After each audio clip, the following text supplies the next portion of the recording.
Hey fellow Vault Dwellers, it's Angry Turtle, and today we are reviewing the new weapon, Headhunter Scythe. I hope I pronounced it about right, I was trying to learn. If you are wondering how you get this weapon, it is available through the season pages. Appears on the page 6, Headhunter Scythe. That's a completely new weapon. Yes, it is based on the pickaxe, although it is not a pickaxe. Completely different stats, look, everything. It's like a pickaxe that grew up, and now it's a proper weapon. After you claim it from the season pass, it will be available under edge melee weapons, and it's here. You can craft it starting at level 5, so I can say 100%. This is the most powerful melee weapon that you can have as level 5. There is no doubt about it. So if you drop it for a new player out of the vault, it's probably the strongest he can get or she can get at that point.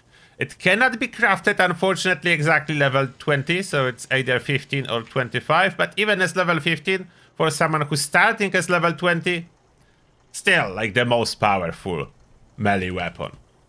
Max out level 45, it does cost legendary modules, of course, to craft because it is a legendary. 2 legendary modules, fixed effects, you cannot reroll those effects. Inspecting it on the workbench, you can see, yeah, no, not possible to reroll. There is an upgrade, so you could upgrade it to sharp. That will increase the damage and the dot. And if you read the title or the thumbnail, you probably know that you shouldn't. But why? Okay, I have 2. Both of them in here. One upgraded to sharp and one not upgraded to sharp. Which one would you choose based on the stats? You probably know it's a tricky question, so you would choose the one that is not upgraded. But why? Why not sharp? And here comes into play what I'm always saying. The weapon stats, the damage numbers when we are fighting, it's all fun and helpful, but sometimes it's so misleading. What you cannot see on this page, and should be visible in my opinion, but you cannot see it when it comes to this damage over time, which by the way is the best that we ever get in a melee weapon, and it is bleed. This is a bleed damage. Bleed damage ignores all the armor, which is awesome. That's direct damage you will do to the enemy over 5 seconds. Doesn't matter how tanky enemy is. Doesn't matter enemy damage mitigation, like in case of bosses, damage resistance, nothing. It will be directly applied. Now, if you upgrade it, you would say, like, that's better. The point is it's not. It changes the damage type. It's no longer bleed. Now it's a ballistic dot. I don't know why it even exists. I know Bethesda a while back put in the patch notes that some of those damage were changed as to ballistic from bleed for consistency purposes. I have no idea what those consistency purposes were.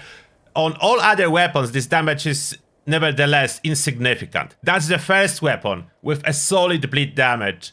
The only other bleed damage that's good is the Thorn armor set. But even Thorn armor set cannot hit such a high numbers as this new weapon. So that's why you shouldn't upgrade. I will show you in practice how big the difference is. So let's spin this weapon a little bit. Of course I'm on the melee build and there was a nuke, so maybe we spin it a little bit on, what is it, new boss. And in case this event will be going too slowly, dragging too much or something like that, we can always annihilate those bosses with radiation. Unfortunately, not a gamma gun on adventure servers doesn't work, but still, the melee is a perfect solution. I can always grab my red APA, combine with overly generous, and those bosses will die in no time. But first, let's try this new weapon. Let me just make sure I have the one that's not upgraded equipped. Yes, we don't want upgraded.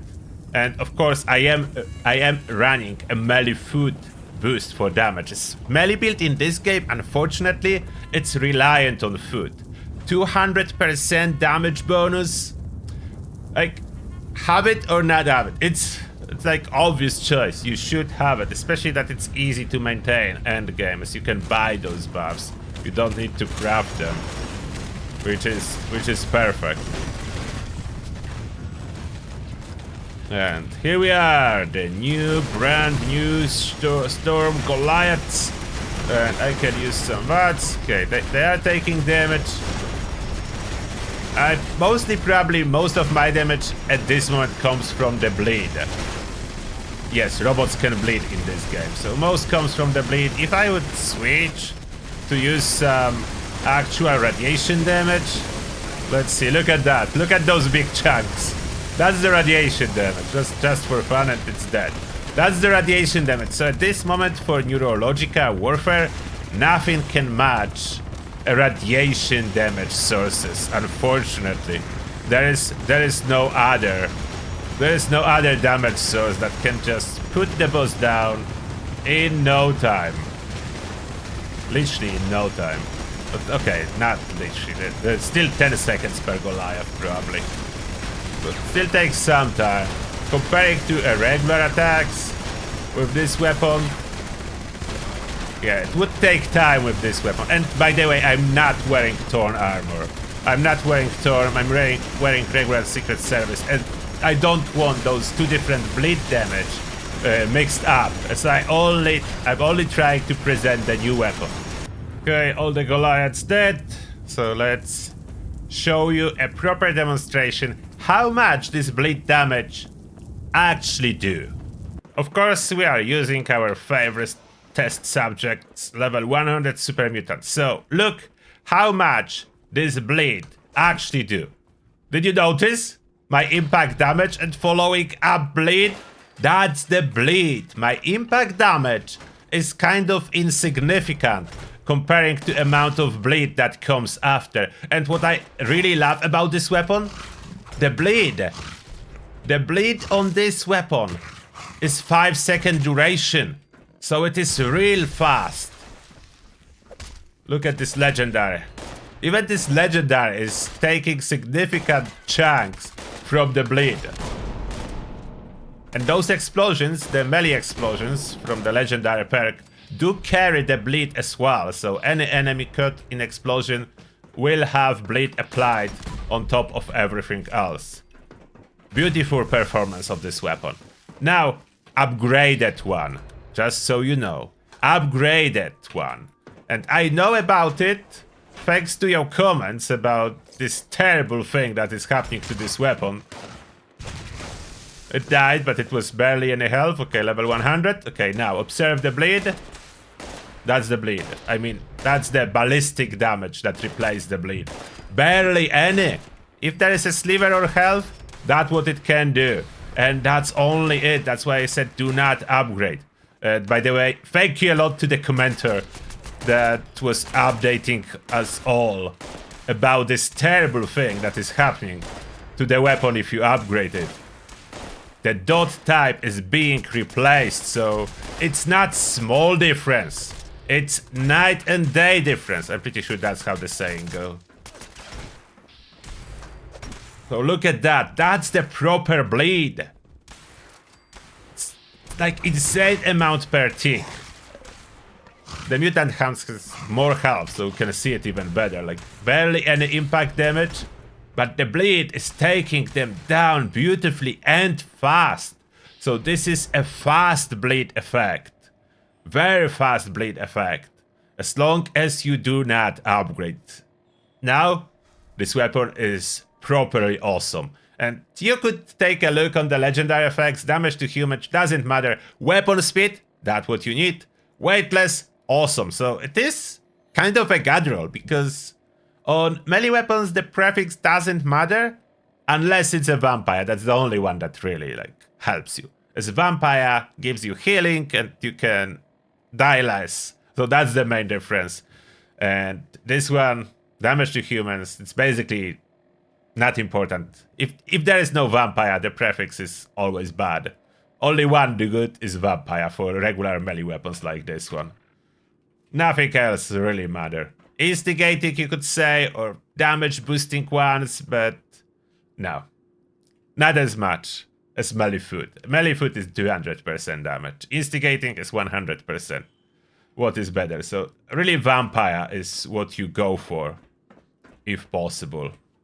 And this is the weapon, so it is amazing. It absolutely kills.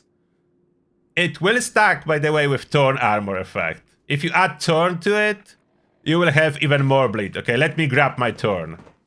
And now I have Thorn, so I will showcase that too. If you do not know, this effect gives 250 bleed over 10 seconds. So twice the duration, half the damage, but still adds up. So total we'll have 750 to start with, and with adrenaline can go a little bit higher. My set is overeater, so no extra strength. Unfortunately, it's not unyielding, it's overeaters, but that's what I wanted. And yeah, this showcase will make this video a little bit longer, but I should probably stop obsessing about making it as short as possible. Let's see what happens. I will just make it longer and demonstrate everything. So now, this is with both.